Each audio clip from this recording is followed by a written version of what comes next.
Bismillah, alhamdulillah, Allahumma sholli ala sayyidina Muhammadin abdika wa nabiyyika wa rasulika nabil ummi wa ala alihi wa sahbihi wa sallim tasliman biqadri azamati dzatika fi kulli waqti wa hin.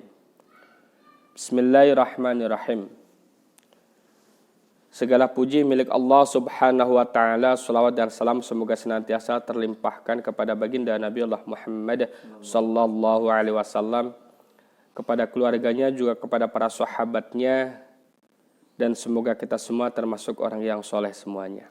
Amin ya Allah ya Rabbal Alamin.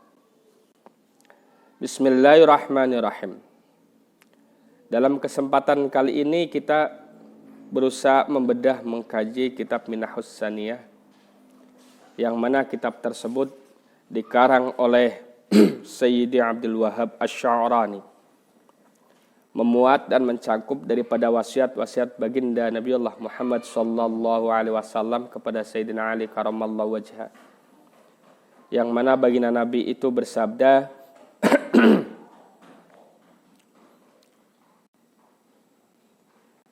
Ya Ali, yuhe Ali,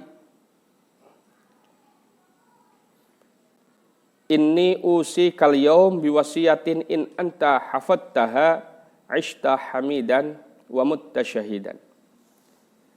Bahwasanya baginda Nabiullah Muhammad sallallahu alaihi wasallam memberikan wasiat kepada Sayyidina Ali. Jika Sayyidina Ali memegang wasiatnya baginda Nabi, maka beliau akan diberikan dua hal. Yang pertama adalah ishta hamidan, dan yang kedua adalah muttasyahidan.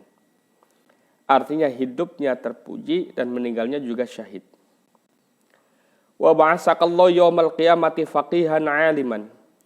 Kemudian Allah membangkitkan kepada dia di yaumil kiamah nanti menjadi orang yang faqihan 'aliman. Artinya orang yang sangat faqih, paham betul terhadap urusan agama dan juga alim.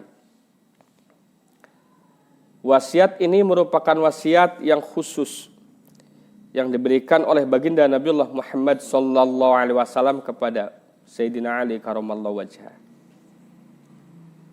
Kemudian wasiat tersebut tidak sekedar dikhususkan untuk Sayyidina Ali, melainkan umumnya kepada orang-orang yang mengikuti terhadap wasiat ini, insya Allah hidupnya itu terpuji dan meninggalnya juga syahid. Wasiat yang pertama adalah, barang siapa yang memakan barang yang halal, maka akan bening agamanya dan juga akan penuh belas kasihan hatinya. Dan juga doanya itu tidak ada halang antara dirinya dengan Allah Subhanahu wa taala. Di dalam wasiat yang pertama, di situ kita diberikan pelajaran yang berharga. Bahwasanya di dalam beragama itu, maka yang paling penting dan yang sangat penting adalah bagaimana caranya kita menjaga biar makanan yang kita konsumsi itu halal. Baik halal secara prosesnya ataupun halal secara jenisnya. Halal secara proses, apapun yang kita dapatkan itu bukanlah dari bukanlah dari cara-cara yang Allah haramkan. Artinya rizki yang kita dapatkan, makanan yang kita dapatkan itu bukan dari hasil mencuri, hasil korupsi ataupun menipu ataupun yang lainnya. Proses mendapatkan sesuatu itu merupakan penting karena hal tersebut akan menjadikan penilaian hal tersebut itu bisa dikatakan halal ataupun tidak. Yang kedua, halal secara jenisnya. Artinya barang yang kita makan tersebut itu tidak dilarang oleh Allah Subhanahu wa taala.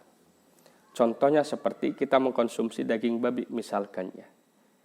Udah jelas-jelas Allah Subhanahu wa taala mengharamkan daging babi, makanya kita itu walaupun caranya halal dengan cara membeli daging babi tersebut, tapi karena jenisnya daging babi sudah diharamkan oleh Allah Subhanahu wa taala, maka tetaplah daging tersebut itu haram. Sesuatu yang halal itu harus mencakup daripada dua syarat tadi. Halal secara prosesnya dan juga halal secara jenisnya. Manakala kita bisa menjaga apapun yang kita pakai, apapun yang kita gunakan, apapun yang kita konsumsi, itu telah dijamin kehalalannya, baik secara proses ataupun secara jenisnya. Maka keberagamaan kita, insya Allah akan lebih ringan dan lebih mudah.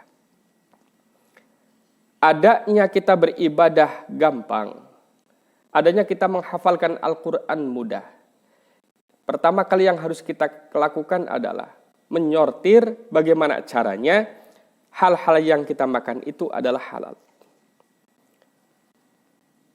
Kalaulah diri kita di dalam beribadah itu terasanya berat sekali, di dalam menghafalkannya itu gampang lupa, berarti di situ ada indikasi sesuatu yang kita konsumsi dan sesuatu yang kita pakai itu tidak halal. Bisa dikitu syubhat ataupun haram. Karena sesuatu yang kita konsumsi berupa hal yang halal, itu akan menjadikan kekuatan bagi kita untuk gampang melaksanakan ibadah kepada Allah Subhanahu wa Ta'ala. Bismillahirrahmanirrahim. Man akalal halal sofadinuh waroko qalbuh. Jadi dasar-dasar kita beragama yang penting, yang mesti kita perhatikan pertama adalah mustinya kita memakan barang yang halal, baik secara proses ataupun secara jenis. Itu yang pertama. Waraqqa qalbuh. Kalau kita sudah mendapatkan sesuatu yang halal, indikasi bahwa makanan yang kita konsumsi itu adalah halal, maka hati kita itu menjadi hati yang raqiq. Artinya hati yang penuh dengan belas kasihan. Iba, gampang iba, dan nyaahan. Berbeda dengan manakala makanan yang kita makan itu adalah haram. Maka sifat-sifat yang napal di dalam hati kita, sifat-sifat yang menempel kepada hati kita, itu adalah sifat-sifat mazmumah. Artinya sifat-sifat yang jelek. Adanya sifat hasud, dengki, pendendam, sombong. Itu merupakan sifat-sifat buah daripada makanan yang kita makan itu jabrah. Artinya kita itu tidak pernah memikirkan makanan ini halal ataupun haram.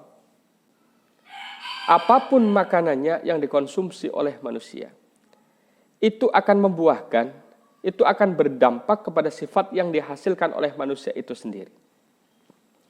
Kenapa di dalam Islam kita itu disarankan untuk vegetarian?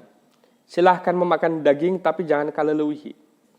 Karena awal akhir apapun yang kita konsumsi itu akan membentuk sifat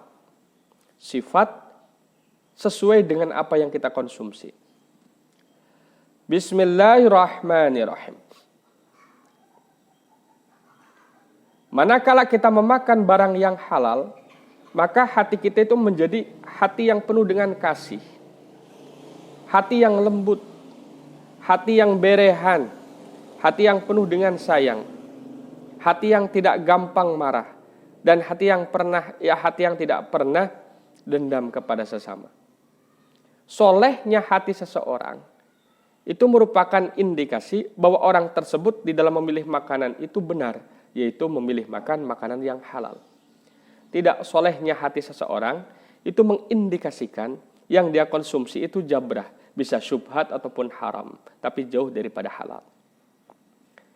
Pada saat kita bercita-cita dan punya keinginan menjadi pribadi yang soleh, kemudian menginginkan keluarga kita juga keluarga yang soleh, maka langkah pertama yang mesti kita lakukan adalah memastikan apapun yang dikonsumsi oleh kita dan keluarga kita itu halal, baik secara jenis ataupun secara prosesnya. Tidak cukuplah kita mengajarkan kepada mereka ngaji dan juga yang lainnya. Tidak cukuplah kita mengajarkan mereka itu riyadhah dan yang lainnya. Sebelum kita memberikan dasar-dasar yang utama, yaitu memastikan mereka mengkonsumsi barang yang halal. Baik halal secara jenisnya ataupun halal secara prosesnya. Kalau hal itu sudah kita lakukan, maka kita itu tidak akan susah payah untuk memberikan nasihat baik kepada istri kita ataupun kepada keluarga kita. Kita tidak akan susah payah untuk mengarahkan mereka agar menjadi pribadi yang soleh dan solihah. Tapi sebaliknya, kalau kita punya keluarga itu susah banget diarahkan untuk menjadi orang yang soleh. Susah banget diarahkan untuk menjalankan ibadah. Itu ada indikasi bahwa rizki yang kita berikan kepada mereka itu katumpangan ku barang syubhat ataupun katumpangan ku barang haram. Jangan salahkan mereka, tapi evaluasi diri kita. Hal ini suatu hal keniscayaan, artinya suatu hal kepastian, karena ini merupakan wasiat baginda Nabiullah Muhammad sallallahu alaihi wasallam kepada Sayyidina Ali karamallahu wajhah. Jadi dasar pertama dan bias yang paling besar di dalam sifat manusia itu adalah makanan yang dia konsumsi. Setiap makanan yang dia konsumsi maka akan memberikan watak dan karakter orang tersebut. Kalau makanan yang dikonsumsi oleh dia itu haram, curaling misal kenana, ataupun hasil nipu dan yang lainnya, maka otomatis sifat nipu tersebut itu miis kepada orang yang memakan barang tersebut. Oleh sebab itu hindarilah cara-cara yang kotor, hindarilah cara-cara yang curang, hindarilah cara-cara yang diharamkan oleh Allah Subhanahu wa Ta'ala untuk mendapatkan rizki dari Allah, untuk menyambut rizki dari Allah Subhanahu wa Ta'ala. Pastikan dan biasakan kehidupan kita itu selalu memilah dan memilih, menimbang dan juga memikirkan sesuatu sampai kepada kita itu halal, haram ataupun syubhat caranya. Begitu juga dengan jenisnya. Biar apa? Biar kita itu mudah untuk menjalankan ibadah kepada Allah Subhanahu wa Ta'ala. Biar hati kita itu menjadi pribadi yang lembut, yang gampang menerima hidayah dari Allah, yang gampang menerima nasihat dari Allah, yang gampang bisa merasakan lezat dan manisnya ibadah kepada Allah Subhanahu wa Ta'ala. Mulailah dari barang yang halal, insya Allah kita itu akan mudah di dalam beribadah kepada Allah Subhanahu wa Ta'ala. Nasihat dan kajian itu nomor 2. Yang nomor pertama adalah pastikan diri kita memakan perkara yang halal, baik secara proses dan juga secara jenis. Al-Fatihah.